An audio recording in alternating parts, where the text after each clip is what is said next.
Ah, that's better. Now, let's try that again.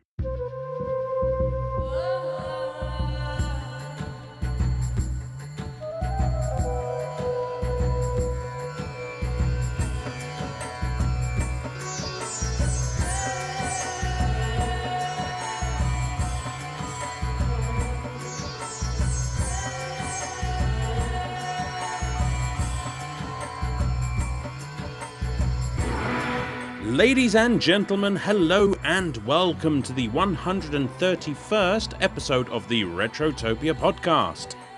My name's Alan, and today we are talking about Prince of Persia: The Sands of Time, a classic action platform puzzler from back in the day that I'm quite fond of. Not to spoil my thoughts too early. It's a great kick-off to a trilogy of games that I, for one, think are exemplary examples of the genre, and this one I think did a lot of things for this kind of platformer, this kind of action game going forward.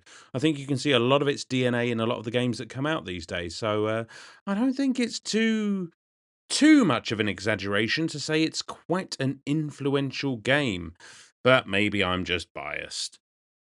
So if you're just here for the Prince of Persia chat, unlike the Dagger of Time, which it seems can only go backwards, you have the power to go forwards. So you can skip ahead about, I don't know, 25 minutes to half an hour to get into the game chat. But if you like, why not hang around and listen to our intro? We're going to talk to some Patreons, play some games, and obviously get some plugs out of the way. It's a good time, I assure you. So, linktree/retrotopia, linktr.ee/retrotopia is where you can find all things Retrotopia, funnily enough.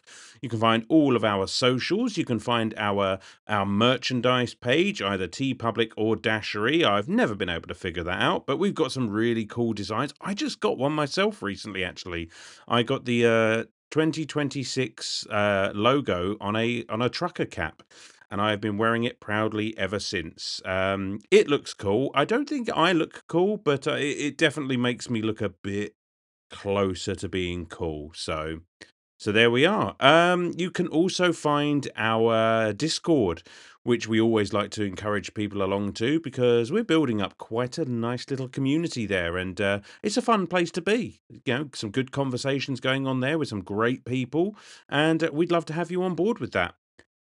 Of course, you can also find our Patreon. Now, at the base level, our Patreon is free to join, and you get access to, obviously, Retrotopia. You get access to our quick play mini review series. You get access to Brian and Joe's Retro Bites. That's the one. Retro. I get confused, ladies. I get confused between quick play and retrobytes, and I'm not entirely sure why. It's just a mental block, and I've been doing this show now for a couple of years, so there's absolutely no reason for it. Brian and Joe's retrobytes. You can listen to that 15 days early with an extra Patreon exclusive topic on there. And, you get to vote in polls, which I think we've got one cooking up at the moment. I'm not going to say too much about it, but I think it might be something along the lines of perhaps an RPG poll. So watch this space if you're an RPG fan. And what else do you get? You get to comment, you get to play, choose one, lose one, and all of that good stuff. We do have a paid hero tier, which for $2 you can join. You get a shout out in the intro. You get the ability to pick a game, which seems to be something that we may reset every once in a while and give you an extra pick, just as long as we can keep things manageable. But yes, you can pick a quick play game and throw it at the host of your choice to get us to review a game for you. And you also get access to our New Game Plus, which is a kind of a modern review show, because we don't get to talk about many modern games on a retro gaming show. So I think Brian's just put out Assassin's Creed Mirage. I haven't listened to it yet, but I'm going to because I enjoyed that game quite a lot, and I'd like to hear his thoughts on it. But yeah, we've got a few of those in the pipeline as well. Of course, something that is available to Patreons of all levels is the ability to write in and comment on our 9-bit banter box. And like the ruler of Persia itself, it is culturally elegant.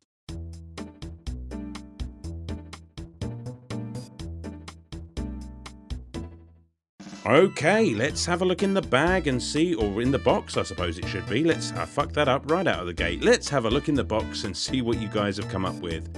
First up, Richard Jago. I think that's how you pronounce it. Apologies if I'm wrong. Richard Jago says, Alan, is it weird to keep hearing people tell you how wonderful your accent is when you and I both know that everyone else has an accent and what you're doing is just pronouncing everything properly? It is very, very strange. I assume you're a fellow Brit like myself, and yes, we don't have accents. It's just the way you're supposed to sound. Everything else is a remix. But no, seriously though, it's always very weird when people compliment my accent or my speaking abilities, any of that stuff. I don't know if any of you have ever recorded yourself and listened to it back, but I used to hate that. I used to hate the sound of my voice, and it took me a long time to get over that. And I guess I'll just have to suck it up and deal with it now because it's out there for everyone to hear on the internet. But yeah, it's always strange, Richard. Thanks for writing in. Number 2, are we counting these now? Sharkbite says, do you have a favourite time of day? I do, actually. I'm pretty good in the morning. I'm generally quite good at getting up and functioning first thing in the morning, although it's not my favourite. My favourite, it tends to be sort of very late at night, when, the rest of it feels like the rest of the world is sleeping. I just enjoy the peace, I enjoy the quiet. Maybe I'm sitting there playing video games or just chilling out. But just that hour or two before you really start to get tired and have to call it a night. But I don't like the transition from day to night, but I like the nighttime. So, who knows? Maybe I'm a vampire at heart. Philip My Mouth with Farts says, playing Mike Tyson Punch-Out recently, and Glass Joe has the record of 1 win and 99 losses. Who in the Mike Tyson universe do you think he got the 1 win off of? I like to think Bald Bull. Bull got cocky and wanted to finish him off with the bull charge, and Joe just got a lucky punch to the gut that surprised him and put him down for the 10 count, and thus, people knew how to beat Bull. That's a good answer, actually. I like that he's just lucked his way into winning that one fight and fucked poor Bald Bull over for the rest of time. But no, do you know what? I had a completely different idea, and it's not the one that you think. I think that Glass Joe's 1 win is Mike Tyson himself. And the reason for that is I think that Mike Tyson perhaps got confused and just assumed that Glass Joe was a famous YouTuber and thought that, if he took a dive, he'd probably get a significant payout. Probably quite disappointed when he didn't. But that's what I think it is. I think he threw the fight to Glass Joe and gave him his 1 win. And that's my answer. And we all know how that turned out in real life, don't we? The Big Deal says, let's talk Bluey. Who are your favourite Bluey characters and / episodes? Good question. Yes, I do enjoy Bluey. I like to use the excuse that my 4-year-old daughter likes to watch Bluey, but I'll be real with you, I'm probably watching it more than she does because I think it's a fantastically wholesome show and it genuinely makes me chuckle. As for favourite characters, I would have to say, the obvious choice is Bandit. He is the archetypal dad that we all strive to be. Fantastic role model, and none of us can measure up to it. It's like trying to measure yourself up to Steve Irwin, isn't it? It's never going to happen. I like Muffin. These are all probably quite lame answers, but I love the chaotic dickhead energy that Muffin has, especially in that one episode Sleepover where she skipped the nap and is an absolute monster. That's probably one of my favourite episodes right there. I like Winton, the little, I think, bulldog looking fella there, because I just think he's a sweet character. And as for favourite episodes, there's so many to choose from. I won't go for any of the real tearjerkers, although this show, listen, I'm man enough to admit this show has made me cry my eyes out. And Yeah, it has its moments, but I tend to like the sillier episodes, like Sleepover, like the one I can't think what it's called, but they're it's Winton and the other one, Coco, trying to make that cow or horse or something in class, and it's just all tall tales and what have you. And I think Lin-Manuel Miranda voices a character. He voices the horse in that episode, and that just makes me chuckle. Every time that horse just every time that horse comes in the window and Coco screams, I die. Good stuff. Good show. I love Bluey. Yeah, I think the little one's sort of growing out of it now, so hopefully she swings back to it and I have an excuse to watch it again. Munchie says, Mr. Allen, with your love for some of the video game soundtracks, have you ever been to an orchestra that has played some of your favourites? My local orchestra did one that included stuff like Halo and Mario. It was amazing. Munchie, that does sound amazing. And yes, I have actually been to one. It was, got to be about 10 years or so. I took my wife to see the Symphony of the Goddesses, which was an orchestra based on The Legend of Zelda. And it was just as amazing as that sounds. It was, a flawless performance. It was so good. But we're just such die-hard Zelda fans, like every track hit. You know what I mean? And it was just banger after banger after banger. And I love it. I'd love to see more. I'd love to see maybe an orchestra that's a bit more of a mix of games. But if that's the only one that I ever get to go to, then I'm happy with that. Absolutely brilliant show. And Super Dave says, now that you are a bona fide audiobook narrator, that's not bad for an audiobook narrator, is it? Do you pay closer attention to other performers? Have you picked up any tricks from scoping out your competition? Actually, no, Super Dave, because I don't actually listen to audiobooks, which is strange because, it's something that I now do. Once again, half made up, available on Audible, both UK, Canada, US. It's there. I'm working on the second one at the moment, so obviously shameless plug wherever I can, but go and check it out. But I don't actually listen. I think I've listened to like half of an audiobook in my entire life. And now that I'm doing it, I don't want to listen to any other audiobooks because I worry that I'll start comparing myself to them, and that can be a slippery slope because I already suffer quite badly with the imposter syndrome, and I think the temptation to listen to somebody else do it might sort of trigger my I'm not as good as that. I need to change. I need to do better. When I think it's probably worth just developing myself inside of a vacuum, almost.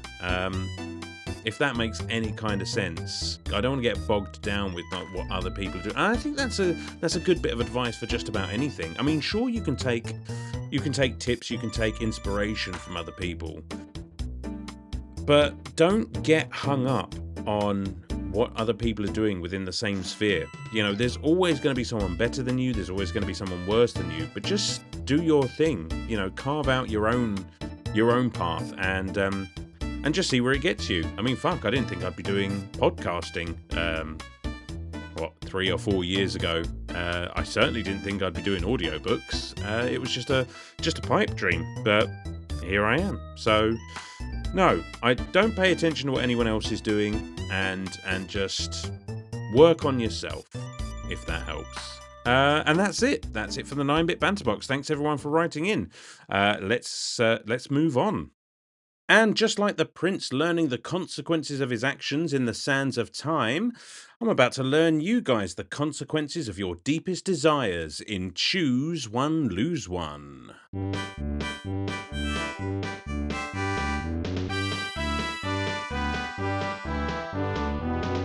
Ladies and gentlemen, roll up and choose your power-up from the game of the week. You pick a power, we pick a consequence. It's Choose One, Lose One, the game where everyone's a loser. All right, first up on Choose One, Lose One is Richard Jago, who says, I would like the ability to find that one lever that, when rotated to a specific point, makes a wall breakable and allows me to replay earlier versions of myself, because there are people I'd like to go back and kick in the face. I mean, we've all got somebody we'd love to go back in fact, I've got some people now I'd like to kick in the face, much less people back in time, so I'm with you on that one.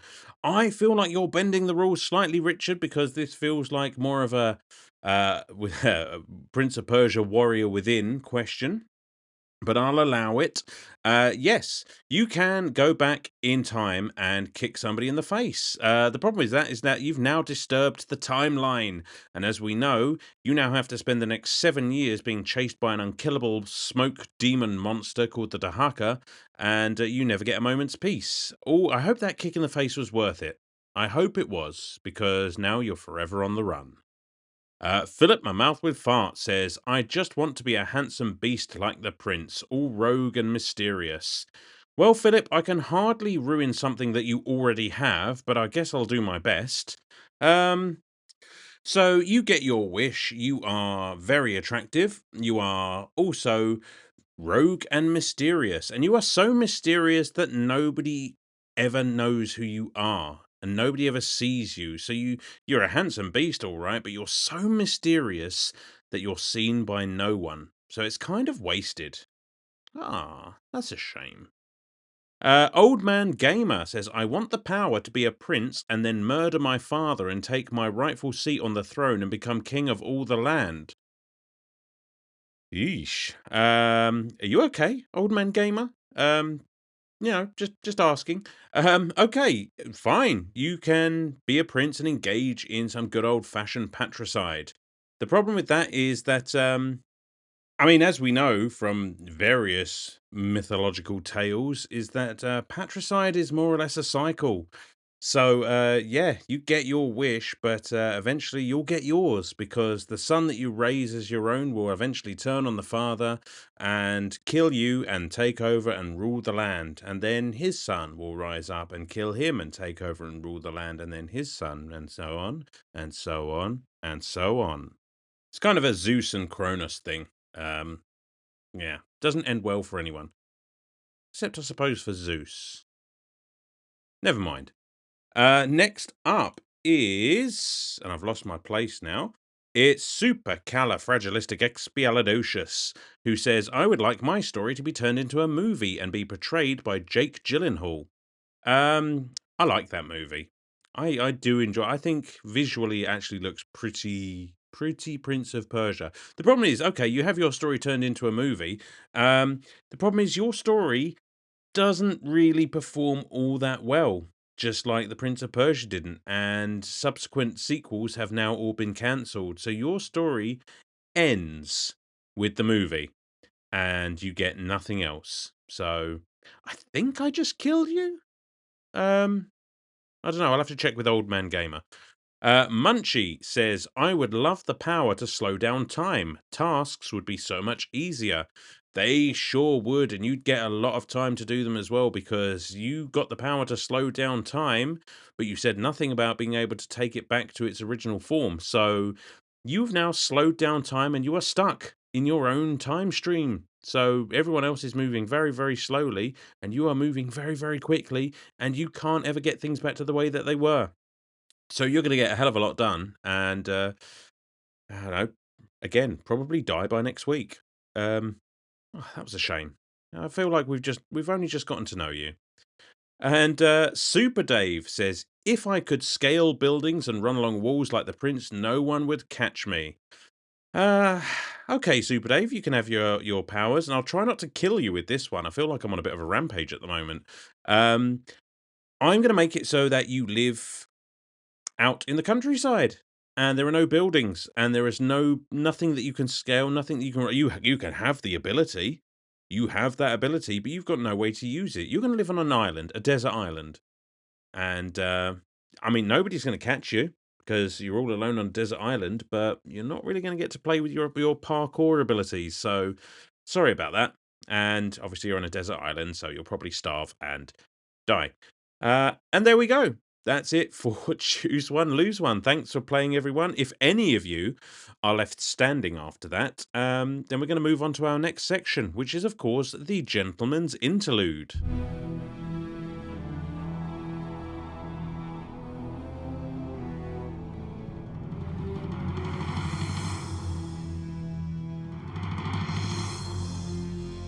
So, you wish to hear it as I told it, not as history records, but as I remember it.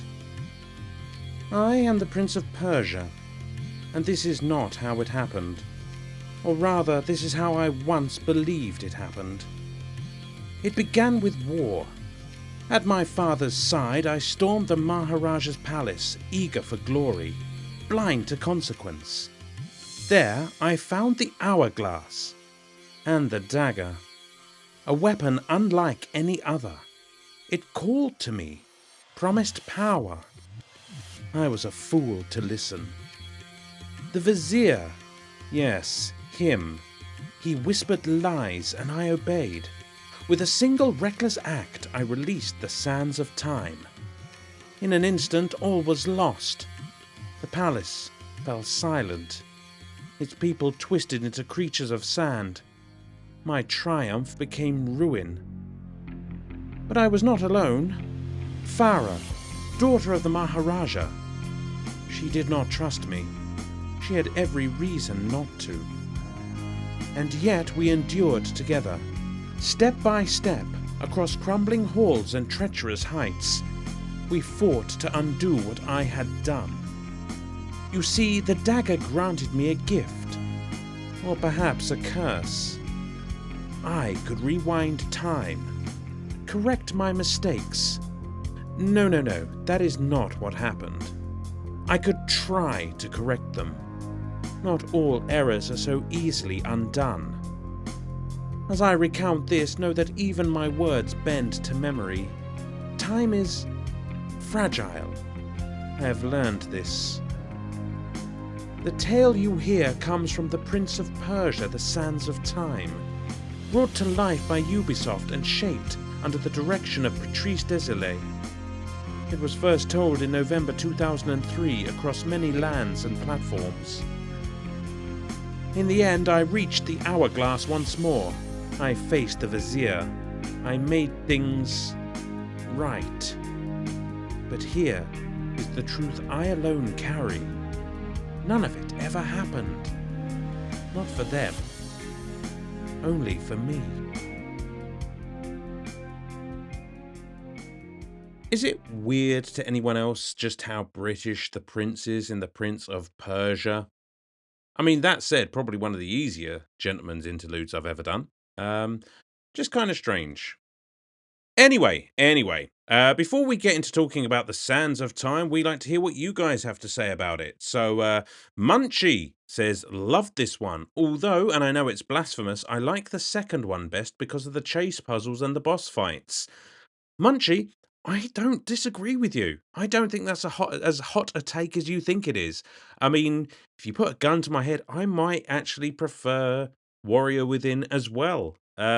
Depends how I'm feeling at the time, but this is absolutely going to make me play through all of them, frankly, because I've got the bug now, and it's been a couple of years since my last playthrough of the trilogy. So, yeah, I'll get back to you on that one. And Shane's World says, I picked this up a few days ago. Plan on playing it at some point this year.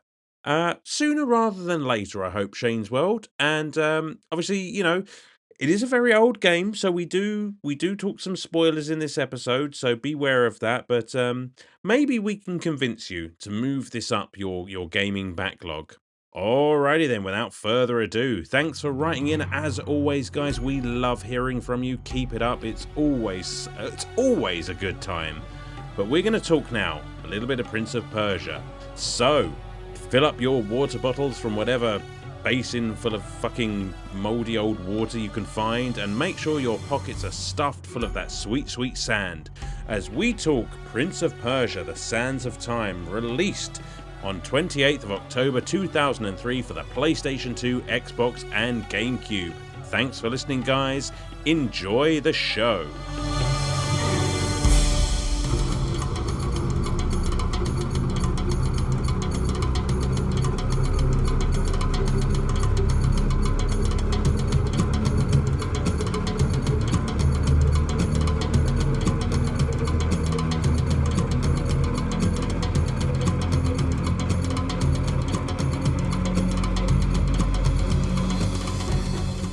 All right, and we are back to talk a little bit of Prince of Persia, The Sands of Time.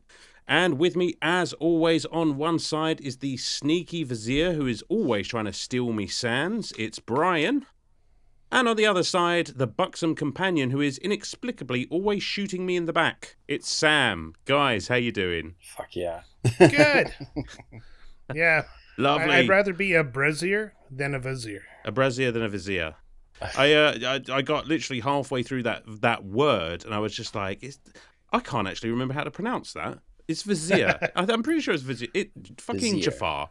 It's Vizier. Jafar. I always call it visor. It's a visor.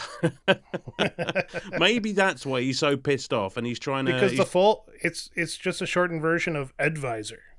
advise. I don't know. Yeah, I can see that.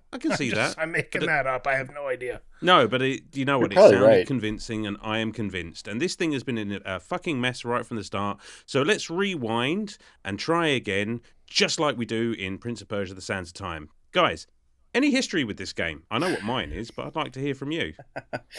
Yeah, I got kind of a two-sided history. First time I watched a friend play the game on GameCube, and he swore up and down it was the only way anybody should be allowed to ever play the game because he was the ultimate authority on everything video games at the time, or so he thought. Mm-hmm. Then I played it on PS2 because I wanted to play the game. I actually played Warrior Within first and then went back to this game, which, like today, where I played Assassin's Creed Mirage for the same time I was playing Prince of Persia, it might skew my opinion of the game a little bit because it is very rough in comparison to the very tight Assassin's Creed Mirage. So, I have played this game. I did enjoy it. I actually really like the story, and I really like what it caused, like the chain of events that led to actually Assassin's Creed Mirage. So, I'm really excited to talk about this one. Awesome. What about you, Sam? Nice. Yeah, I don't really have any history with this whatsoever. I remember it being a thing because Prince of Persia was an older PC game from the late 80s, correct? Like 89? Yes. I was going to actually bring that up because I wanted to know if you guys had ever actually played that original No, Jordan. I haven't. But the funny thing is, like, I have. So good. Back in those days when Prince of Persia was like kind of having its resurgence on PS2, you know, in that era, PS2, GameCube, Xbox, whatever. That's when I had first heard of it. So it kind of feels like it cashed in on that. I don't know. It was like we had 300 and we had God of War. And so you have that, you know, kind of pseudo Middle Eastern or very Middle Eastern, like kind of motif. It kind of feels like it got popular again. But the kind of reboot of it was way more popular than the original ever was. But I never played it. Oh, yeah. Well, No, the original was pretty popular. I mean, for the time, it was a very tight platforming game, but man, was it slow, and you had to be very precise in it. It used It was- rotoscoping, right? it did for the animation. cool. And Yeah. it's funny Yeah. that you say it was slow because it was slow, I'll give you that. But also you had like an hour in which to beat it. So you really had to like know your way through that game. Oh, yeah, you had to lock in. Did it Oh, really have a yeah, time big time. limit? I should go Yeah. back and play it. I think I've got it on the Master System. I might whip that out at some point and have another go. I used to play it all the time with my cousins on their PC or whatever back in the That's day. cool. But as for Sands of Time, listen, the Sands trilogy, this entire trilogy, and I say trilogy, I know there is a fourth one, but I've not actually played that one. Kind of an interquel, if you will. We don't talk But, about that one. We don't talk about that one. I adore this trilogy. It's one of my favorite trilogies in gaming. And, you know, I'll hear Brian out when, you know, this game has, I think it's aged really well and I still really enjoy it. But, you know, it is a product of the time and it has a couple of warts these days and things they ironed out in later games and indeed in later franchises. Which is actually really a good point, actually, Brian. Why don't you expand there on what you were saying about that? Because it sounds like there's an interesting story between two franchises. If you've played Prince of Persia, Sands of Time, and that quadrilogy, if you want to call it that, and it is actually, you know, a trilogy, but there is a fourth game called Forgotten Sands. Mm-hmm. It's a pretty good game, worth playing. But neither here nor there. The entirety of this game, the first Prince of Persia, actually had a sequel coming out, or eventually, which was going to be an open world version of Prince of Persia called Prince of Persia Assassins.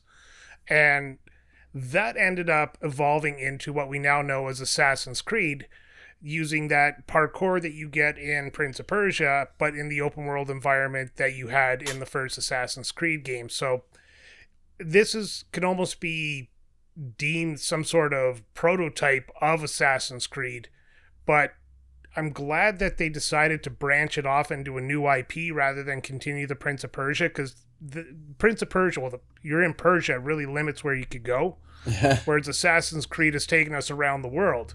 So doing that is a good thing, and you still had the bangers of the Prince of Persia series going on with these tight 3D platforming games.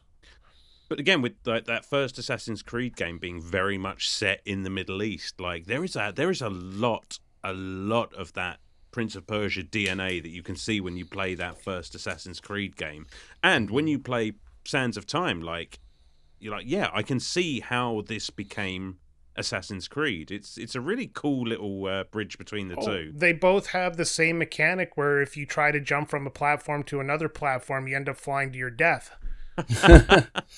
And you both know what I'm talking about. I don't know.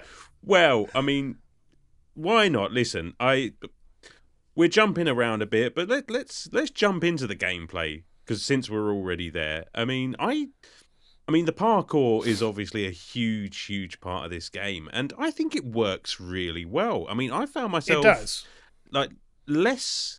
I think it's probably because Assassin's Creed had far more surfaces that you could climb on, so that programming must have been a nightmare. But it's because Assassin's Creed is hold down one button parkour like a pro, where this game you actually had to hold a button to run against the wall, get to the spot you need to, press a direction you need to jump, and tap the X to jump in that direction, hope to hell that you grab onto whatever you're supposed to grab on. This game had a lot more complexity to the parkour, which is actually what makes it really fun, and probably what would make it not work as an open world game. I agree with that. Yeah, there's very specific, Definitely. since it's linear, it's very kind of telegraphed what you need to wall run, jump off a wall. Can you imagine the camera being able to move around freely as you're running against a wall, trying to precisely hit that jump or that mark to jump across and grab the pole? I mean, I have issues with the camera in this game, full stop. Yeah. And that is probably one of my very, very few gripes about the game, but we'll get into that. Oh, yeah. It's like this one part early on in the game where you're still trying to learn. Like, it's before you even get the Dagger of Time. And you're supposed to do the wall jump. You're supposed to jump up, from one wall to the next and keep working your way up. And every time I did this one part, the camera would zoom in randomly. Yep. And all of a sudden it would break my flow and he'd fall to his death. That is true. And I found that as well, particularly time on the balance beams. Now, I am famously not a fan of balance beams in games, but I don't mind them too much in this one. They're less. They're more less God of War. They're more forgiving in this game. I feel like you've got a lot more give before the prince will go over. But we've had three balance beam issues. We've had Luigi's Mansion, we've had God of War, and now this. Don't get me started. Luigi's Mansion was by far and away the worst. Luigi's Mansion was the worst, because I think the tilt on the 3DS was actively working against what I was trying to do. Oh, absolutely. That green bastard just wanted me to fail. But in this, like, I found, for the most part, the balance beams were fine.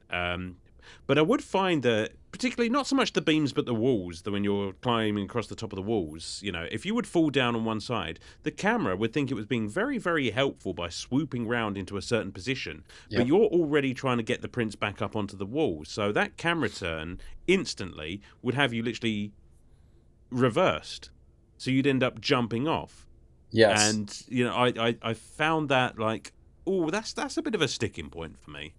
Yeah, there was a couple times when I tried to just hop down. You know how you have to let go of a ledge and go down one ledge, and I would just jump completely towards the screen, off the wall, into nothing. It's just like, well, that's not what I wanted to do. It happens. It happens big time. I think I spent more of my time using my rewinding sand over dumb, stupid things on the jump mechanics of Yes. this game than I did actually using it to save my life from something. And is that maybe why it's there? I mean, obviously the sand mechanic is the big revolutionary mechanic of the game, and it's basically it's a precursor to save states. It's a precursor Kind to the of, yeah. rewind functions on your Rewind. Nintendo Switch, and frankly, it's genius. Like, it's so much fun to play around with, and just I think it's you, Sam, who said this game would be a bit of a ball ache without it. Oh, absolutely, because we get to find out what it's like without it, because at the end you lose the dagger. Spoiler alert, a little I bit. hate that mechanic. Yeah. Sorry, not that mechanic, but that game trope where Yeah. you spend all this time, like, you get the best sword of the game, you get the daggers fully powered up, you have all the different time powers, and then the game just rips it away from you, and then you do the final boss with a basic bitch sword. Oh, yeah. It's like, what the fuck? But yeah, it's just, Go ahead. I was having so much trouble wall jump, like any sort of like minute fuck up, and he'd fall to his death, and I wouldn't be able to rewind it, and then I have to go all the way back. It's like, son of a bitch. It's one of those things, though, that you kind of have to see coming. As soon as you get that ability to rewind time, you're just like, at some point the game is just going to say, well, we've been holding your hand all this time. Now let's see how you do on your own. Considering your victim, or sorry, whatever that girl's name is, and the visor is trying to steal the dagger, yeah, you're going to lose it eventually. Absolutely. It just makes sense. And to its credit, as bullshit as it can be, without the Dagger of Time, I think the game is pretty generous with its save points. It is. Oh god, that brings me up to another feature of this game that really bothers me. Not so much that it's game breaking, just I find it annoying. Every time you go into a new area where it's like a new puzzle, the camera has to do that pan across everything to show you where you're going. I found that frustratingly annoying because I just want to go in and start jumping on stuff because I guess, I'm very, like I said, I've been playing Assassin's Creed Mirage. There's no crap like that. If you get to an area where you have to jump through any sort of puzzle, you figure it out as you go along. This one always does that camera pan throughout the level to show you what's coming up, or if it does the when you hit the save point and it flashes through the future. See, I like that feature. I like the flashes of the future because you get gameplay stuff, but you also get like a little bit of what's coming up story wise, and I think that's a really cool mechanic. And I guess it kind of helps with the pacing of the game, in so much as you're not spending all this time trying to figure out all these puzzles and burning through your sands when you fuck it up. Maybe it's a little bit handholdy because it doesn't just show you where you need to go. The camera will pan across the path that you need to take to get there. But I don't know. I don't hate that. I like that very helpful. I don't know. I like that the flashes are there because you can skip them if you want to. Like I got to a point where I was like, I get this game enough that I can figure out these puzzles and the platforming pretty easily. Not super easily, but like it was kind of fun to figure it out without having seen a preview of what's to come. So I would start skipping it. So that was a little bit more... I didn't even know you could skip it. Maybe I was just so dumbfounded by them that I just stopped pressing buttons. Well, I played it on PC, and so it was the space bar. I don't think you can skip it on console. Not at least the first time that you use the save point. I mean, the second, if you accidentally blunder back into the save point, mercifully you can skip that vision that time. You can skip the vision. Because I did that a lot. And then if you die and get set back to a checkpoint, if there's any cutscenes or anything like that, you can skip them the second time, but not the first time. So that I appreciated. And one other thing I wanted to just really quick say about the save points is, there are quite a few. You can't just save wherever. You do need a save point, but it was fine. It was like, for someone who, has limited time to play games and is on a, schedule and everything, it was kind of nice to be able to say like, all right, I'm going to play until I get to the next save point and then see where I'm at, because every time you save, it would update the percentage you've completed of the game. And it was like, that is just brilliant. I just love that, because I always knew how much, like yesterday I gauged like, oh, I have like I'm 79% through. I should be able to finish it tonight. And otherwise I'd be like, I have no idea where I'm at. That was good as well, because it wasn't 79% of 100%ing the game. It was 79% of the story. Right. Yeah. Because it is, as you cool. say, it is a linear sort of run through the game to the end there, and I think you and I, Sam, were literally just leapfrogging past each other at various points. For sure. I just kept quiet. You guys were having so much fun. I didn't even know Brian played I've already it. finished it. Yeah. I think you probably got this done and out of the way before we did. I mean, obviously, I've played it. Well, when I got frustrated times. with Mirage, I'd switch to Prince of Persia. Then I get frustrated with Prince of Persia and go back to Mirage. There we go. I just kind of frog leaped over those two games for a while, and then finally I got close enough to the end where I was just like, you know what, I really need to finish Mirage for that other project I'm doing. And I focused on that because Mirage got really good, and Prince of Persia was just kind of losing my interest. I see. Well, let me tell you. Again, it's not because it's a bad game, it's because Mirage was so much better. Well, yeah, that's got to be hard. It's got to be like, I don't know. They are too similar to play at the same time. Pick one, stay in that lane. That's all I'm going to say about this experience. And I don't think I've ever come across this in my life before. Like, there's a reason I won't play two RPGs at the same time, because next thing you know, Chrono's walking into Mario RPG for some reason. Yeah. Yeah, it is important to mix things up. And as we've said, those games are so similar that I can see how there would be... You'd have a bit of the old bleeding effect going on there. Yeah, for sure. And yes. I still don't know why Basm needed the sand dagger. Yeah. Doesn't actually work in a although the way Assassin's Creed is going, you know what, fuck it, there probably will be a Dagger of Time at some point. There's been everything else. That's a whole conversation for a different podcast. I don't want to step on any toes, but hey, though, I'm just talking. It's literally a whole conversation we could have for a different podcast. How Assassin's Creed, it's just kind of losing the little thread to reality they had in their storytelling. But speaking of Assassin's Creed, I do have a copy, so we got another block coming up, I'm sure. Is it on PC? No, it's on PlayStation 3, luckily. Fucking PC. Because I don't think the Assassin's Creed PC lets you use controllers as well. Well, that sucks. Yeah. And you actually played Prince of Persia, to get back to the game we are actually talking about, because sorry, I sidebar when Assassin's Creed comes up. You actually played this on PC with the was it WASD control? Oh my god, it was. So I cannot imagine. I know. I was like looking for ways to play this game, and I checked my local shop, and they had I almost said Assassin's Creed. They have They had Prince of Persia, but I think they had either like a GameCube or an Xbox copy, and it's like, oh shit, I only have PS2, so all right, back to the drawing board. I checked Steam. It's on Steam, and then I was, some of those older games aren't made for deck, but some of them play on Steam Deck. So like, you've heard me talk about, some of the recent games that we've played for the show, and I played on Steam Deck and it worked fine. And I looked up, I did my homework, and it was like, yeah, it should work, even though it says it's old and whatever.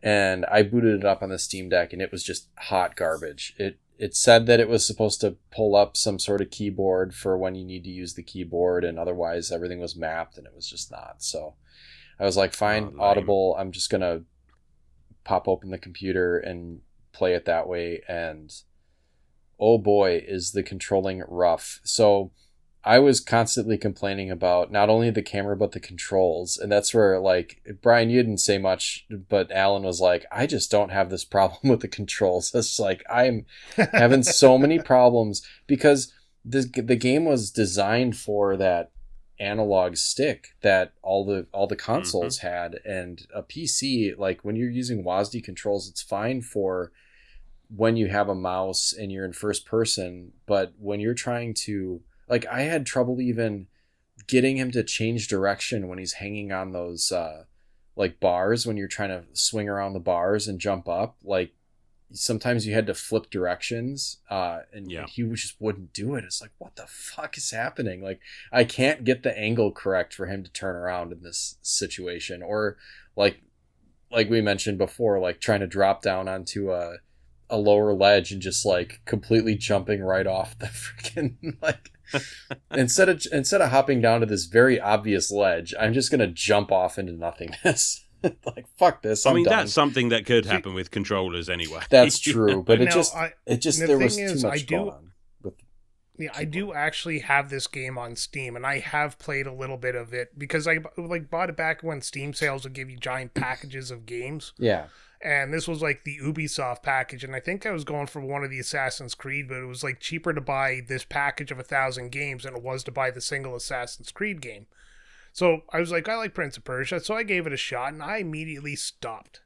Yeah. And I knew what you were getting into as soon as you said I have to play it on PC, and I just clenched. I was just like, I'm not going to make fun of him because if he ain't yelling at his computer, then he's not playing the same game. No, it was. I mean, you beat the game. I sure did. And mate, that is an achievement. Like, well done. I should get an achievement. Damn it. I tell you what. The jammy Dodger jingle just for Sam. Soggy Dodger. Soggy Dodger. Not Soggy Dodger. Yeah, that was Soggy something. Dodgers, they're good for you. Yeah, so eat jammy Dodgers, they're good for you. There you go. That's just for Sam. No, and I can't even imagine like how you got on with the combat in this game. It was terrible. Obviously...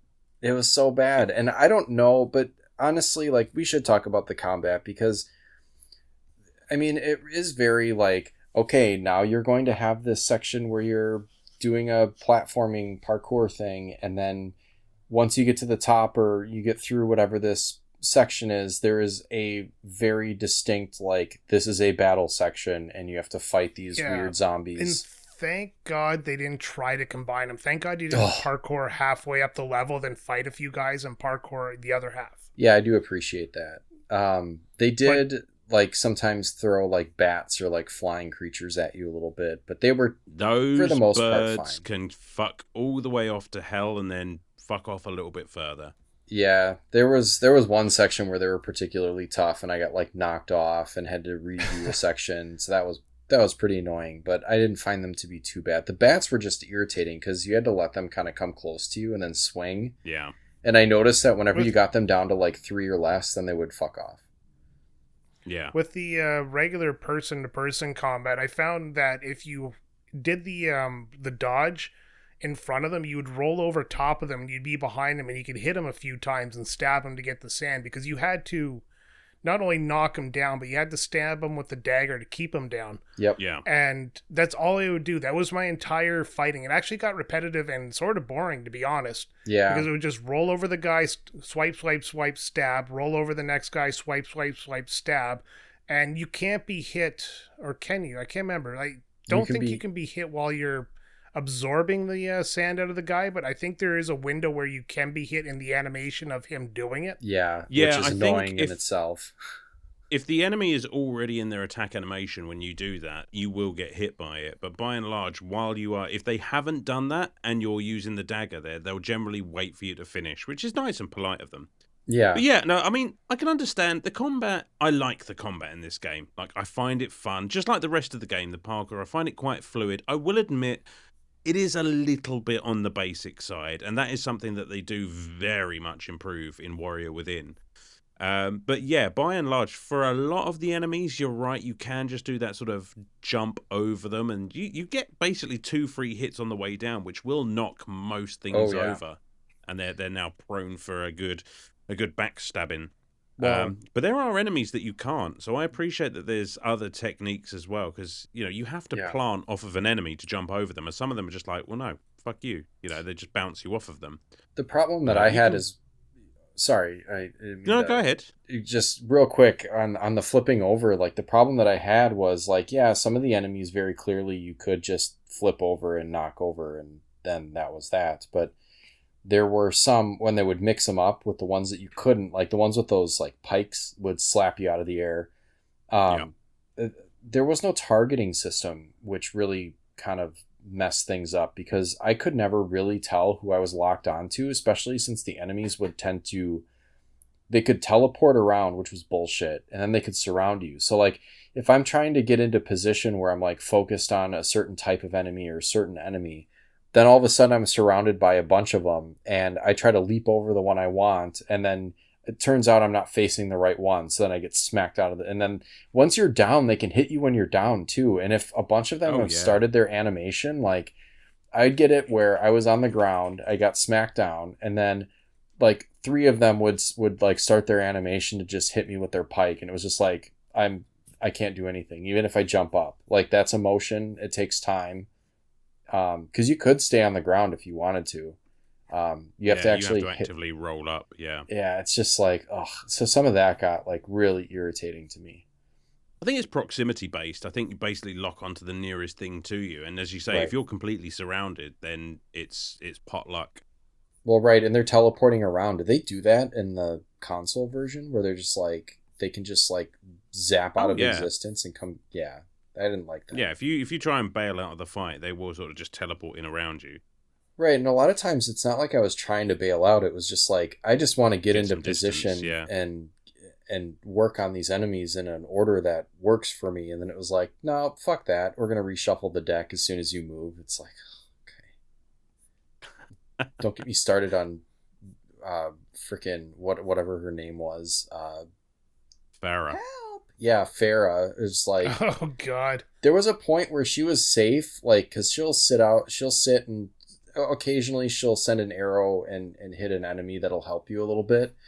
But there was one point earlier in the game where like I had to come through like a hole in the wall to get at these enemies, and she was on the other side of the wall. It's like, you could just stay on the other side of that wall and shoot arrows, but no, she just comes in and gets completely in the middle of it and gets surrounded. It's like a few times I died because she just like got surrounded and died. Yeah. It took me way too long to realize that bow that shows up on the top right of the screen was actually her health bar. Oh, yeah. Yeah. Yeah.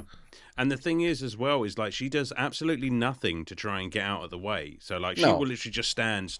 She has a set place to be. And she Natalia's it. Well, I'm not going to go that far because I think she's a hell of a lot more useful than fucking Natalia. Except in the jungle, because Natalia with that Colt Magnum can really clear out a bunch of guys. I suppose, but then that is just then completely washed away by her inability to duck during control. Yeah, that's true. Fucking hell, woman. Like, can you not just type from under the table? Let's anyway, that's, I'm sure we've already covered that. But yeah, because then she starts getting attacked by these sand creatures, and you're everything you want to do is just get close to her as quick as you can, but you're already locked on to several other enemies, and you're not locking onto the one that's furthest away from you attacking her. So it can be a proper job to get over to her and actually save her in time.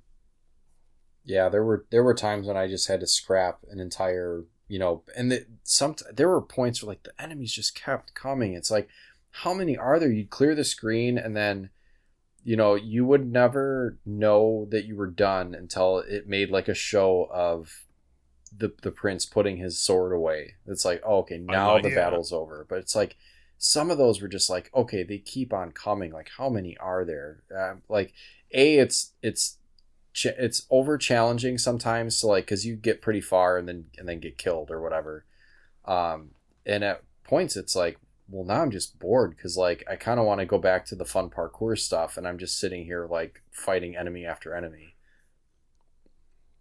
Yeah, they do. There were, especially in the later game, it does get pretty egregious with just how many enemies just keep swarming in. Yeah. And like you said, you would clear the screen, and you would just wait that beat to just be like, is he going to put his swords away? Because I like that he does that, and it's just like it signals that the fight is over and you can relax now, which is always appreciated. But yeah, there would be, I'd just be waiting, like, is that it? Is that it? Right. No, he's not putting his swords away. Okay, well, obviously more enemies are on the way, so here we go again.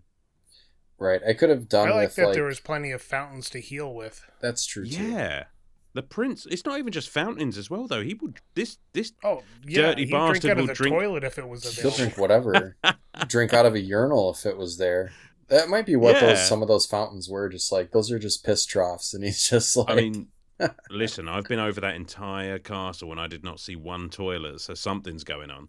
Right. Well, it's so gross too, because it's like this is clearly just like sewer water, and it's like any water at all you can drink and heal you, which is really nice. But it's like some of those pools of water look like they'd be nasty. I mean, would your first thought in a pool of standing water that's probably been there a long time, and I don't think they treat the water back in like ancient Persia. No, Would you just be slurping that shit down? if it Yeah, Probably healed me, full I of suppose I sand as would. well. Oh, ugh. I mean, you know what? If my health bar is down to nearly nothing, I'm going to get the water where I can if it heals me. I tell you what does look appealing though is those random sections where you'll just find a hole in the wall that will take you to the corridor of mystery, and you Yeah. end up just in that weird other world that's never really explained, and you just slurp down that sweet, sweet, life-giving water from the font in the middle of it. I mean, that stuff looks good. Yeah, that does. I'm wondering how many of those there were because I found a good amount of them, but I'm pretty sure I missed some too because some of them are pretty well hidden. Especially when you get that kind of more powered up sword and you can break walls. That's when I Mm. was finding a bunch of them, and I was like, how many of these did I miss? I wonder because I ended up with a fair amount of health and was fine, but Yeah, oh yeah. yeah, But yeah, those because the cracked walls are not always entirely apparent. I mean, when it's somewhere that you need to go, it's pretty obvious that that's where you need to go. But some of them are like pretty sneakily blended in with just a random corridor. right. But yeah, I like those weird little sections. They make absolutely no sense, but I like getting me some more health. So that was always cool. And of course, Yeah, there's the sands as well, just randomly dotted around the level. That you collect 8 of them with the Dagger of Time. You end up with a new sand tank, and yeah, you that can was get cool loads too. of those. I had a ton. By the time the game was done, I had a lot of those sand tanks. Yeah, you needed them too. Yeah, Oh for yeah. sure. Well, and then you couldn't use Oh, them. how many times did you guys run up to a wall to like do a wall bounce, like to a bar to get up to the next level, and all he does is like a backflip off the wall because you have to be precise with your timing. Oh, all the You time. all the time. You really have to like. It doesn't feel like the jump should happen when it does. Like it feels like you have to Yeah, jump way too early, like just a couple of steps up the wall. Yeah, Otherwise, yeah, he that's would just sort of twist and bail out of the wall run. yeah. I had And problems I with that. even having played it so many times, I still don't have the best feel for when that point is. You get used to it as you play along, but at first I was just like, oh yeah, I remember now.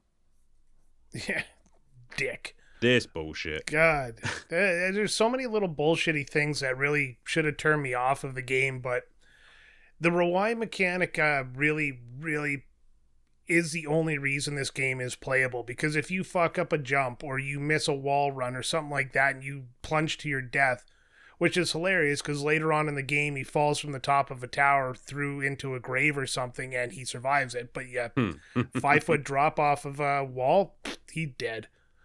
But anyways, the rewind mechanic was really the star of this game, and it's fun. It's fun knowing that you can try something, and if you fuck up, you can rewind. And we take it for granted on modern like retro games, especially like Nintendo Switch Online or PlayStation Plus games that give you the ability to rewind.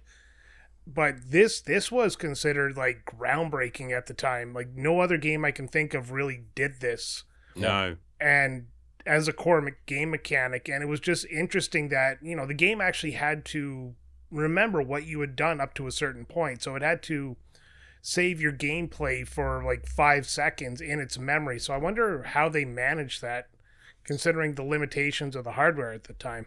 it doesn't always That's a work very really good well. question.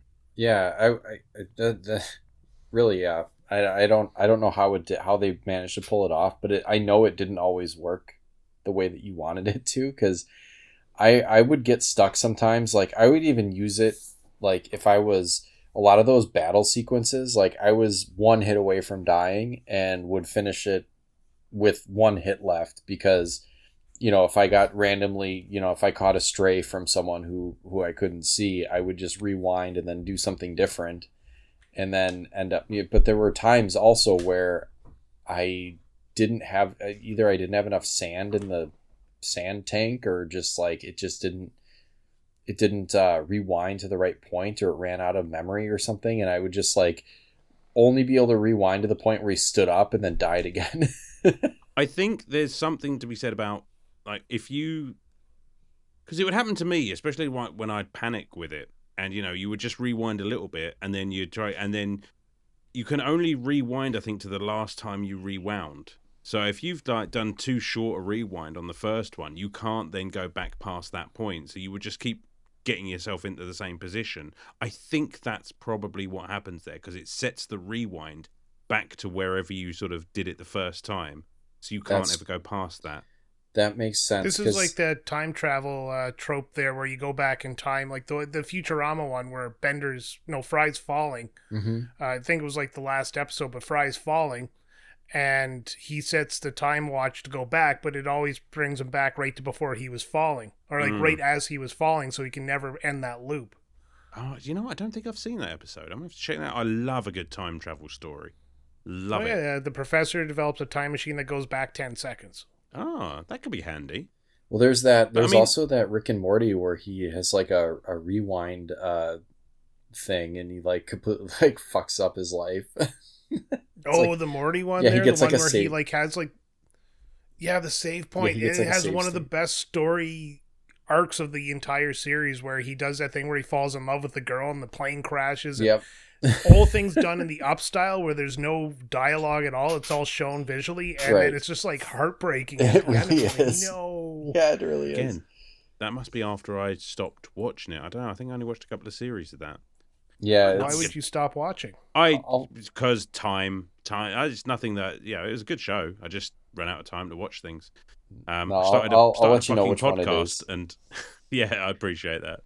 But yeah, I mean, I don't know that. Like, I agree that the rewind mechanic is the star of the show, and it's just a fantastic thing. And it's not, you've seen bullet time in about 100 other games. That there aren't too many games that do a rewind. I mean, just off the top of my head, I can just Prince of Persia 1, 2, and 3. I disagree though that the game would be unplayable without it, because I do think that the level design in this game is absolutely spectacular. I think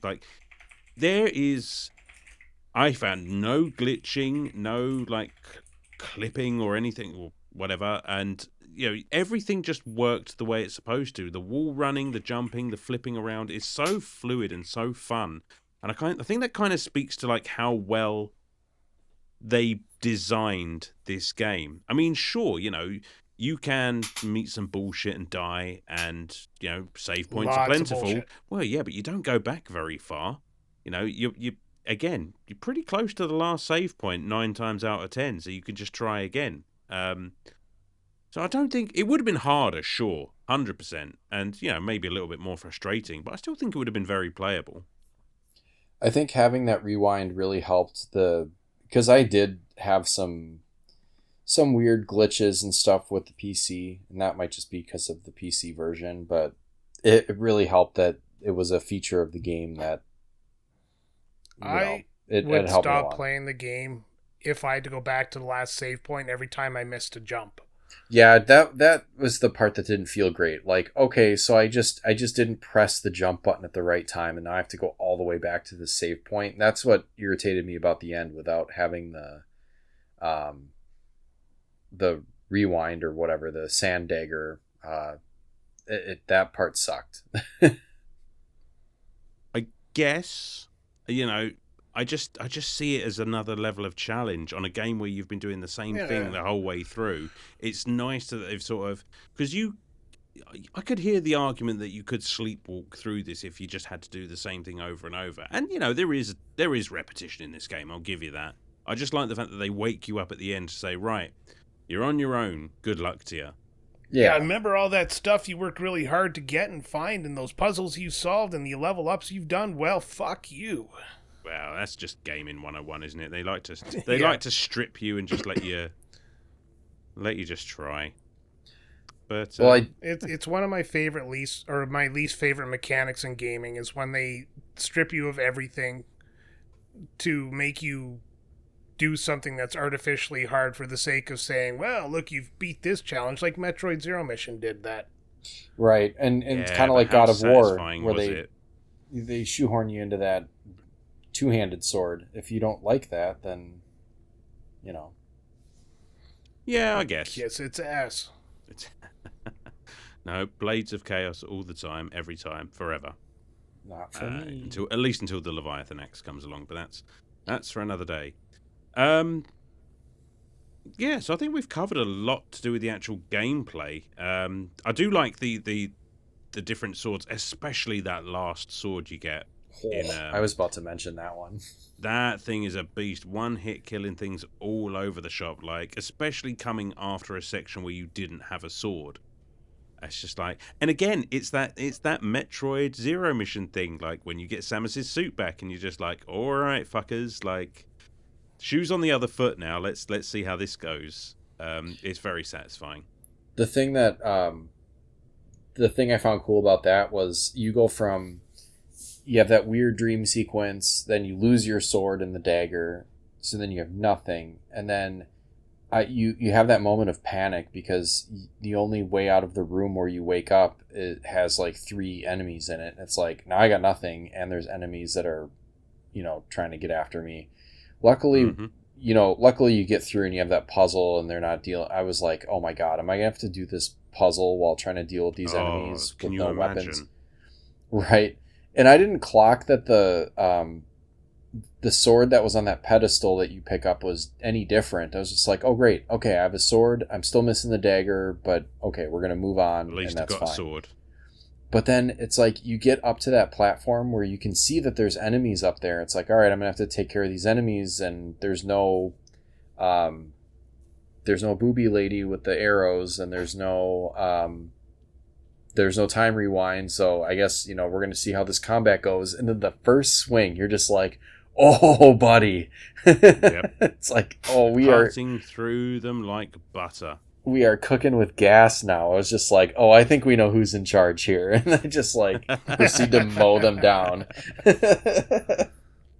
Look at me. I'm the prince now. Yeah, that's right. Who's the Prince of Persia? I mean, you always were the prince. Yeah, right. True. Now I got a cool that's sword. something we haven't talked about is actually the whole story of the game.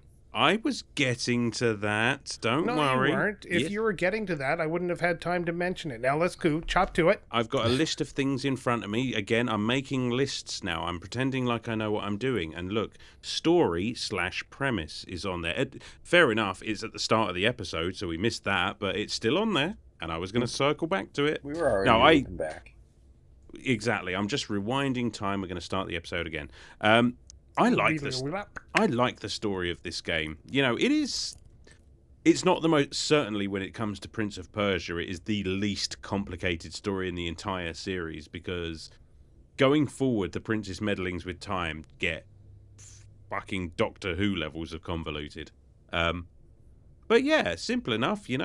A prince, just a prince, the prince of Persia, and his father are on the way to visit the Maharaja of Assad. Is it Assad? Anyway, and on the way, they meet a treacherous vizier who's just like, you see that town over there? They've got some treasures you might want to take and bring along with you to this Maharaja you're visiting. They're like, oh, yeah, all right, sounds like a great idea. So we'll sack this city and we'll take all these goodies and take them back. Little do they know that this vizier is out for himself and out for immortality, because he's a rather sick old man. And sidebar, what is it with the Ubisoft games and you going one-on-one with a very sick old man at the end of the game? Looking at you, Assassin's Creed 2. You get literally. To be fair, that one was beating up the Pope. You literally get into a fist fight with the Pope. So extra point for that game, because that sounds amazing. Fun. I've done it. It's weird. But I did too, then got kicked out of Italy. Yeah. I actually went to the Vatican once. It was nice. I did too. It was very nice. We've been in the same place. Bit crowded. Yeah, not at the same time, though. That's the problem. You never know. Well, it was crowded, so maybe you were. Maybe. Yeah, there you go. Chance to be a fine thing. But yeah, so obviously the vizier tricks the prince into releasing the sands of time with the Dagger of Time, which then turns everyone except the vizier, the prince, and Farah, who's the daughter of the ruler of the town, the city, what have you, that you've just ransacked. Everyone's been turned. Maharaja? The Maharaja. Yeah, everyone. Why not? Everyone's a Maharaja now. Um, everyone's been turned into sand creatures, and the prince has to undo his big fuck up, and hilarity ensues. Well, the Basically, whole fun premises of this is the prince doesn't start out as the good guy. He's trying to steal the dagger for the glory of his father, right? So he's yeah, breaking into this palace in order to beat everyone else to this dagger to give it to his a gift to his father. And somehow he ends up being the hero until you get to the end of the game, and as Sam so elegantly puts it, tests the water before using the dagger to correct that. But I like that the prince isn't a one-dimensional character. He's not sitting there and just by chance happened into this dagger. It is his mission to get it, and he's just thrusted into this role because of what happened, and it just happens that the visor or the vizier or whatever you want to call him is more evil than the prince is. yeah. I mean, I wouldn't say that the prince, because I really like the prince's character. He's definitely not evil. He's arrogant. He's obviously spoiled, and he's very rash, and he's a very flawed hero who learns very, very quickly the consequences of his actions. And I think he has a pretty great character arc, if I'm honest. Well, yeah, it's a story of redemption for him. It's like he could keep that dagger, but as he progresses through the game, he comes to a point where he starts to realize that the dagger is more problem than it's worth, and then he wants to return it. Yeah. I think the entire series is based on him dealing with the consequences of his own actions. And that's something that just runs through the entire trilogy. And No. it's awesome. When we got to the end of the game, I alluded to this and what Sam had said, but there's that part at the ending, and again, spoilers, too bad, where he kisses the girl. Then she's like, what the fuck are you doing? Because she's a different girl because the one that, he adventured with had died. But he kisses the girl and she's like, what the fuck are you doing? So he uses the dagger to go back and then redo that thing. And the whole time I was watching that, I was thinking, can you imagine if Link from the 89 Link cartoon had that dagger? Oh my god. That fucking predator. That would be problematic. And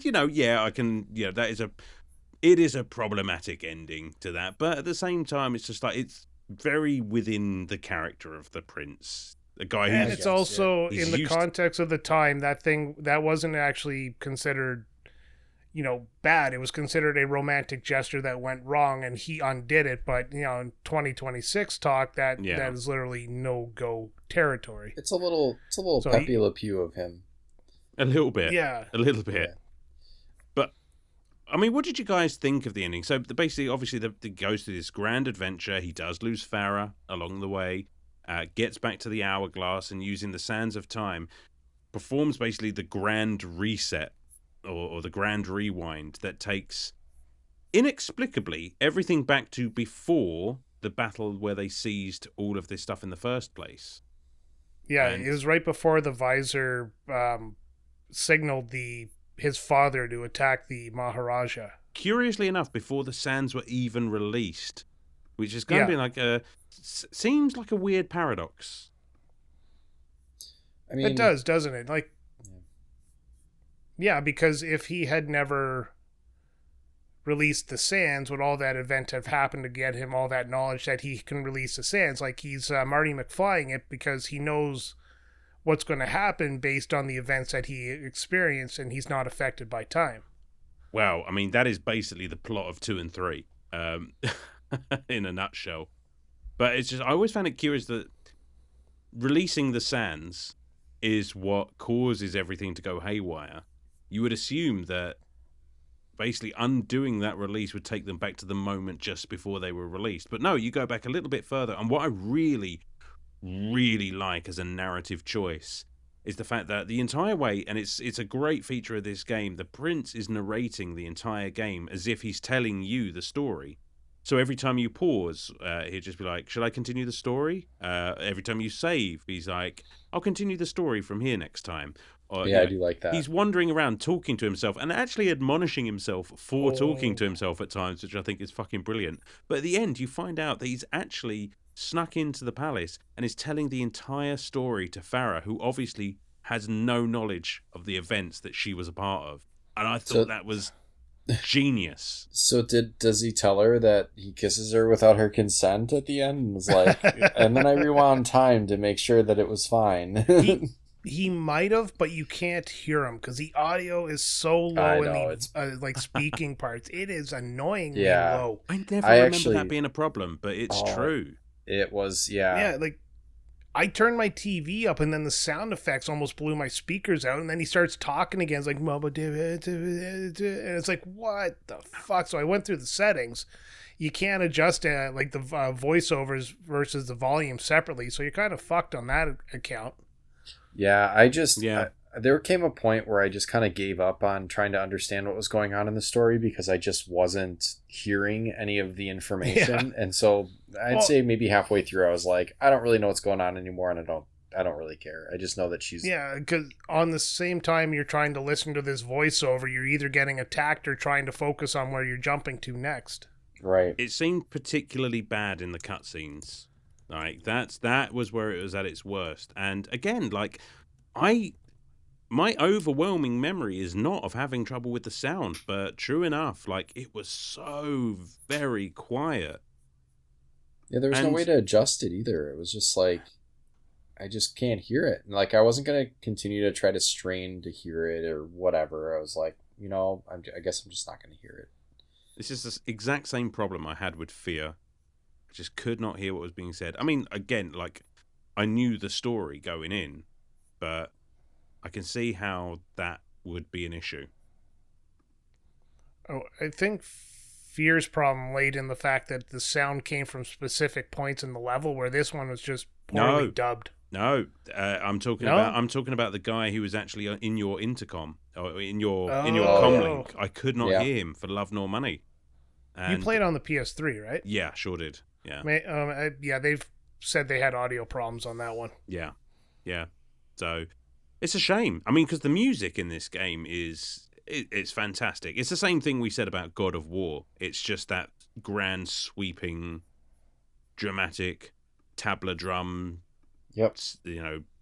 strings music, and it's just I love it. But it does drown out a lot of what's going on voice wise, which is a shame because I think the characters have a good amount of character. And they're really well voiced, especially the Prince. I love his voice work. Yeah, they do a good job on that front, but it's really marred by the fact that you can't hear what he's saying, Can't or if hear you it. miss a little bit, you kind of lose a lot of the exposition of the story, and Yeah. it's something that's going to get a point knocked off for this game because it's not something they should have not gotten past by the time it got through testing and all that stuff. Somebody out there had to have said something about it. Yeah, that's fair. Absolutely. I cannot argue with that. Because, I mean, I'm absolutely certain it's not a problem in the other two games, so I don't know why I've got a blind spot in my memory for this one. But yeah, it was, at times, it was okay. At other times, it was just like, I'm literally next to the TV with my ear just like, what? Yeah, well, to tell you how quiet it was, I thought Farah's name was actually Sarah for the first half of it. Not far off. Not far off. I didn't know what her name was until the very end. It's like, oh, is that she has a name? I had no idea. Yeah, it's just at the end where she's inexplicably decided to go and solve all of this problem herself, and that rarely ends well. So I have a But fair play to her because like she does have agency and she is like integral to the story and help out in fights and what have you. So she's a decent character. Yeah, I guess since I didn't get much of the story, I had a question. Like, what was her deal? Was she trying to prevent the Prince of Persia from stealing the dagger, but kind of in the meantime, they had to fight their way through whatever bullshit he unleashed? I mean, they're kind of like working together, but also opposed a little bit, right? I mean, it's that same old story of like, enemies at first, because remember this guy and the army have ransacked her home and basically taken her Right. as a slave. Yeah. But then when all goes to shit, she's like, this fucking idiot here has unleashed the sands of time, and I guess we're going to have to work together to fix it. But, as Okay. time goes on and how these stories work, they find a mutual level of respect and camaraderie, and then, of course, love, and then us tragically separated at the end, two star-crossed lovers, and, yeah. Wait, their big sex scene was like an illusion from the prince's mind, wasn't it? I feel like it's quite literally a wet dream, because well, they fall into the catacombs, and that's where Farah tells the prince about this secret word that her mother used to say that would get her out of a bind when she needed to. So she says that, and then something opens up in the dark, and the prince goes looking for her and can't find her. And then there's that really weird section in the baths that seems really out of place with the rest of the game. But actually a quite fun puzzle, and I can't imagine how frustrated I was at first not figuring out how to go through those doors. I'm really glad that I figured out that there was like a kind of a water sound in front of the door you're supposed to go through. Because at first I was wondering, like, this is just guesswork. I knew you were playing that last night, and I was wondering if you were going to say anything in the chat. And when you didn't, I was like, "Oh, good for him. He must have figured it out." Like, yeah, well I done. figured it out. It probably took me an embarrassing amount of time, because I played this not far off when it came out, and it probably took me an embarrassing amount of time to actually figure that shit out. I will say, then once I figured out that was definitely what was the indicator for going in the right door, I would try to like listen for that sound, and then it's like the Prince of Persia would pipe up and be like, "Farah, where are you?" And I'd be like, "Dude, shut the fuck up. I'm trying to listen for the water." Like, like then I'd have to go back, and like I didn't want to miss it. Like, just shut up. But yeah, and listen.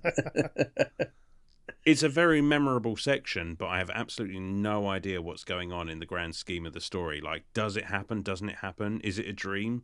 I mean, obviously he wakes up and Farah's like nicked all of his stuff and gone to decide, she's going to go fix all of this. Yeah, I think it is kind of a dream sequence. I think so.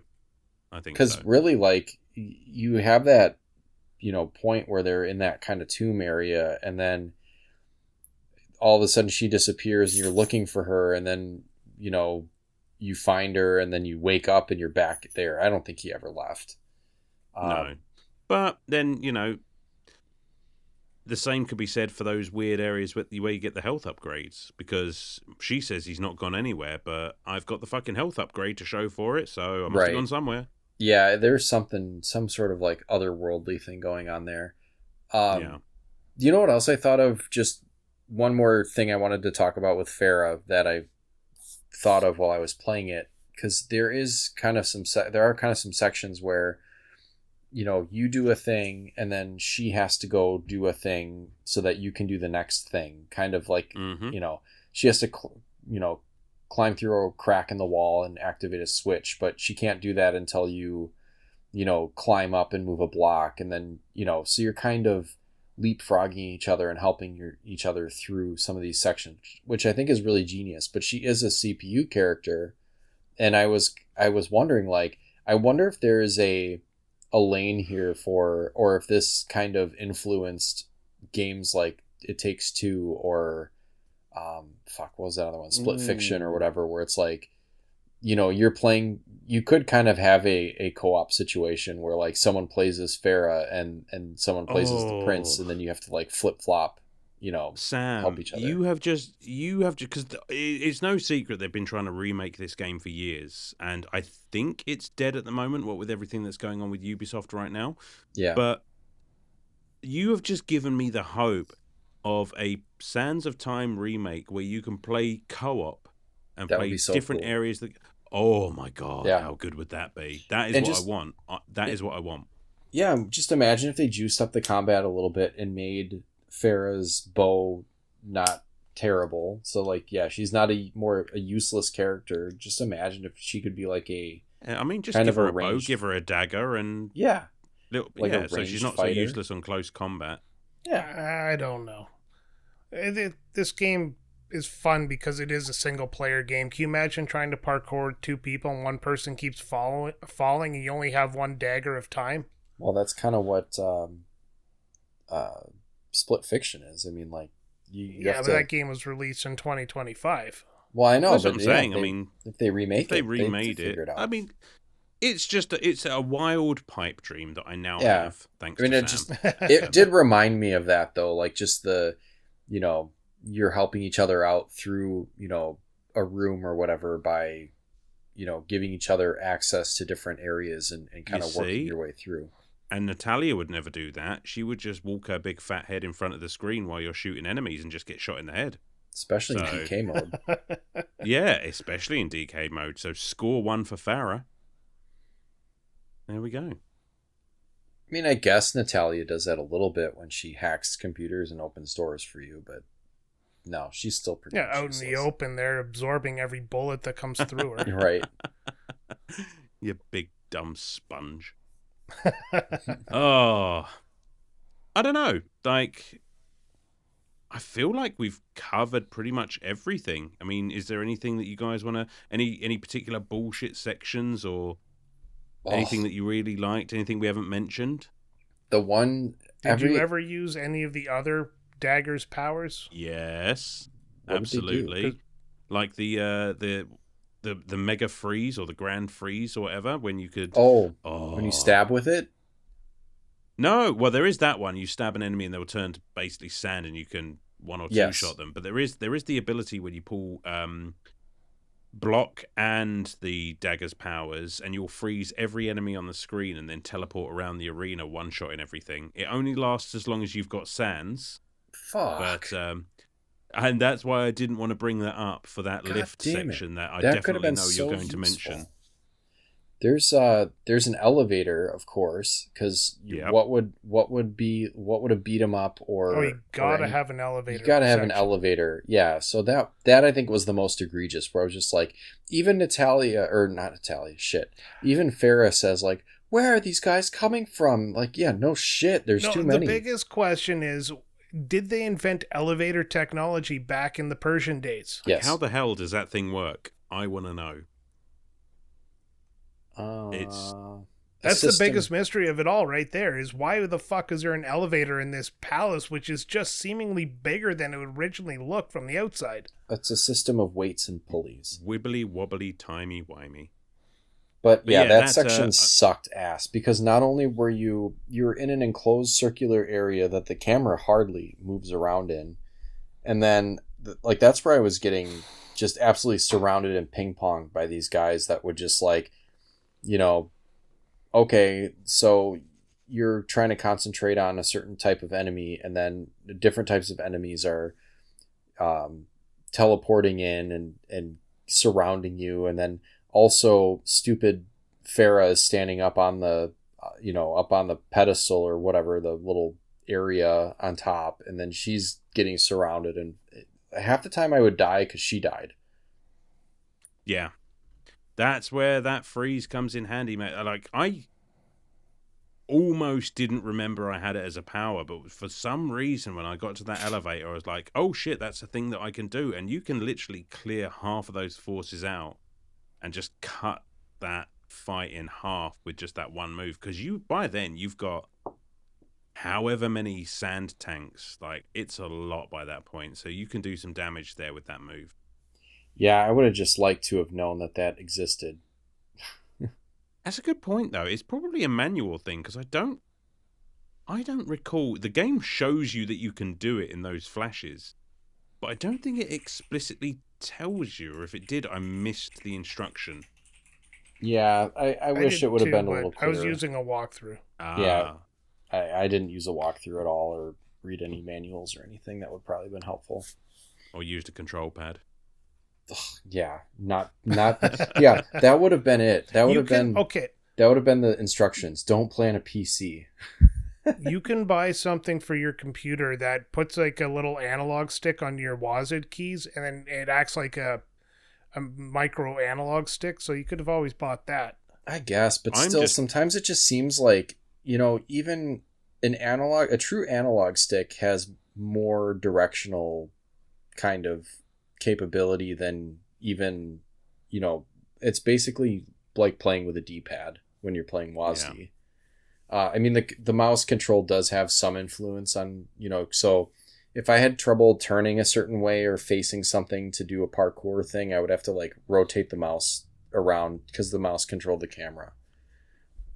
It was just, it I'm was just weird. marveling at the balls on Sam, like getting through that fight. Not only not knowing that there was that massive attack that you could have used, but also on a keyboard, no less. Like you're a Right. fucking beast. And the attack button was the the left click, and the block was the right click. And I Oh, only found kind of like maybe halfway through the game that by clicking and pressing a directional pad influenced the kind of sword attack that he was going to do. So I was like, okay, there's some nuance to this that I think is being lost a little bit on PC.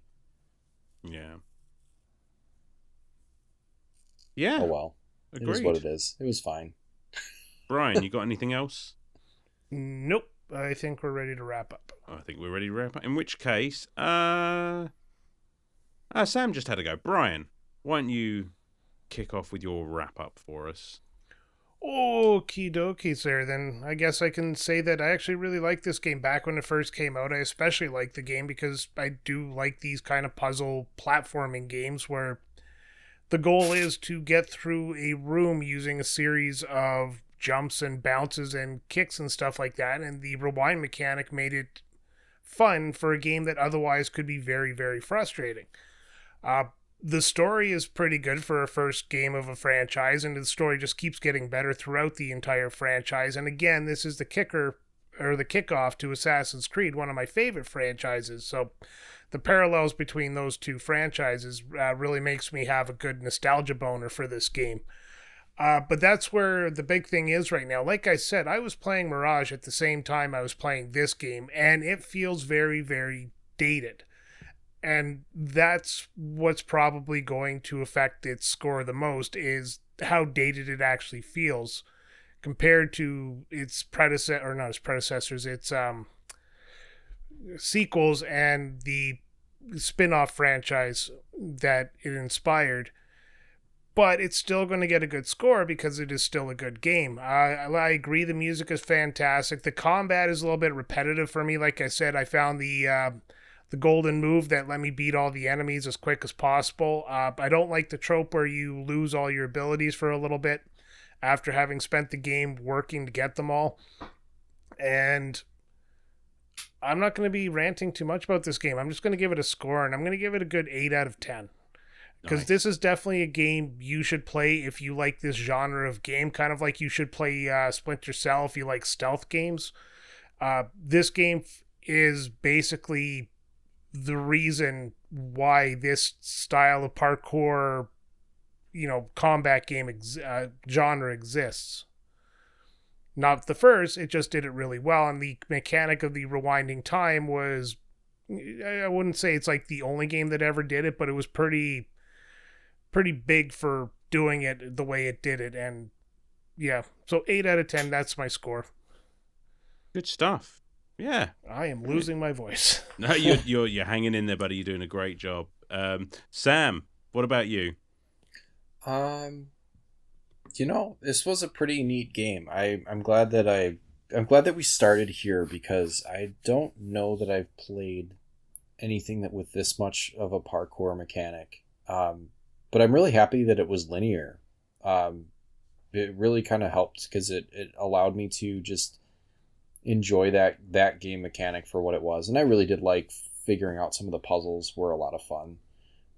Those were my favorite sections. The combat I just didn't enjoy, and that's half because of the way it was set up, and I think the other half just because I was playing on PC and it made it a little bit more difficult than it needed to be. But I mean, I would say I raged a lot at the combat just because I thought it was bullshit. When I would, you do the work to try to, get yourself in a good position to fight, and then they just kind of say, well, fuck that. We're just going to move everything around, and there's going to be guys that can just kind of cheap shot you from behind while you're working on something else, and it just was crappy. But whatever. I think all of those fighting sections could have been half as long as they were, and they still would have been enough of a challenge and enough of a just kind of a break up the, not monotony, but it breaks up the gameplay a little bit, in a good way. But yeah, the sections could have been shorter, in my opinion. Um, what else? Yeah, I think I would definitely be interested in playing more of these, and checking out how it influenced Assassin's Creed. I'm definitely interested in that. Um, I would, if I were ever to play this again, and I think I would, but I would definitely want to grab it on PS2. If I saw this in the wild on PS2, I would just pick it up, because I think it's probably only like $10 or $15. Um, Playing it on the PC just wasn't the way to do it, but I made it. So I'm gonna go Yeah, you ahead. did. I think I'm gonna give this like a. It's tough. I think I'll probably go with a 7. Maybe could be talked into like a 7.5, but I'll go with 7, because I think that this was kind of, there are a lot of warts. The camera sucked. I thought the controls sucked, but I'm willing to say that that's probably mostly the PC. Um, yeah, 7. Awesome. And I would encourage you to play the other games in the trilogy, at least, if not more. Um, Particularly the Warrior Within, which I adore, and is definitely the Prince's emo phase. Nice. We Complete always with Godsmack on the soundtrack I as love a well. good emo phase.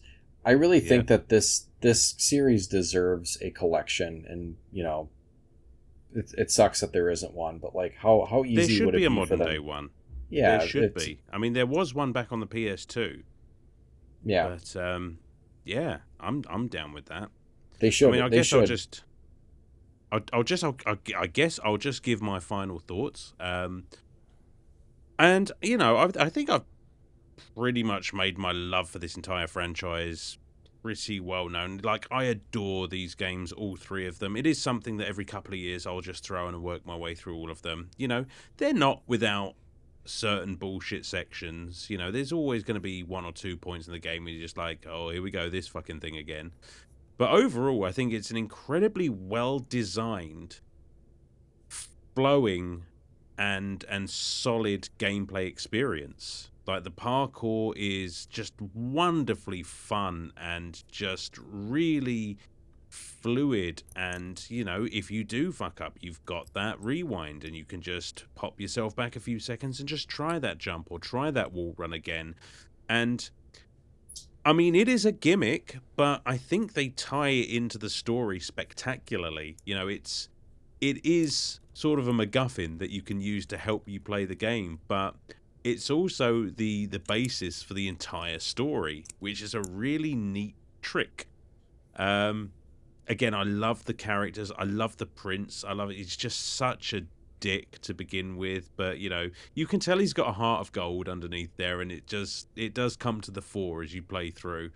Um, I mean, not many characters in this game are really, realistically. There's only about 3 of them: him, Farah, and the Vizier, by and large. But I think they do a good job with the character relationships, and building this story at a nice, reasonable pace. Sure, the combat is a little bit on the basic side, I'll give you that, but I don't dislike that. I never found it boring. I just, you can get yourself stuck and beaten to a bloody pulp, sure, but by and large, I found it fun. Maybe erring on a little too many enemies, granted. I don't know. Sounds great for the most part. We had our complaints about the actual audio where it came to the voice work, which is a huge shame, because I think it is fantastic. It's just a shame you can't hear it sometimes. And I just love the story, and I love what the story becomes, and I just love the little narrative tricks they do where with the narration, with how the story ends, and it's all sort of already happened, and you're hearing the story after the fact. I just think it's really, really a really cool game. Does it need a remake? Sure. There's a couple of things they could iron out, and visually, it leans more into the sort of cartoony side. We didn't really mention sort of too much about how the game looks, but I think it leans more into that cartoony style, almost to sort of mask that it's not that detailed, but I think that works. So I don't know. I think I'm going to go ahead and give this game an 8.75. I would have given it a 9, but I've bumped it down just a little bit for the sound issues there, which I didn't remember first time round. But just a spectacularly fun game. Just a good old-fashioned romp. I love it. Well said. Thank you very much, sir. Appreciate it. So that's it. We have come to the end of our tale. Would you like to hear it again? Yeah. Right. Just hit the button on the dagger and you can go back to the beginning of the episode. I'll start from here next time. I'll start from here next time. But guys, it's been a slice as always. Always fun doing this with you. And what we got? Oh no. Oh no. Oh. What have we got next time, guys? Oh, we got Bubsy. Oh, your favorite game. At least you've already finished it. I still have to fucking play it. Yeah, I do still have to play a bunch of it. I'm not looking forward to it. Sorry about that. Jesus fucking Christ. This is going to Let's sound... have an easy game there just to calm us down, he says. Yeah, Alan's going to kill me, but it does a little bit feel like the worst bits of Sonic the Hedgehog. Oh, you son at of a times. bitch. Yeah, just the way that... Dare you? The way that cat unfair. moves... Don't compare this to that terrible Sonic the Hedgehog game. You come here into my house with that bullshit. No. Hear me out. It's if Sonic the Hedgehog were bad. All right. You rewound that and you saved yourself, and I'm going to pretend that I forgot that ever happened. Yeah, that's right. Because time is like a river. Anyway, that's going to do it. I have no good way to sign off this episode, so I'm going to say goodbye to everyone. Thanks for listening, and just pretend that I said something very, very clever and put it here. No. That episode was terrible. All right, let's do a do-over.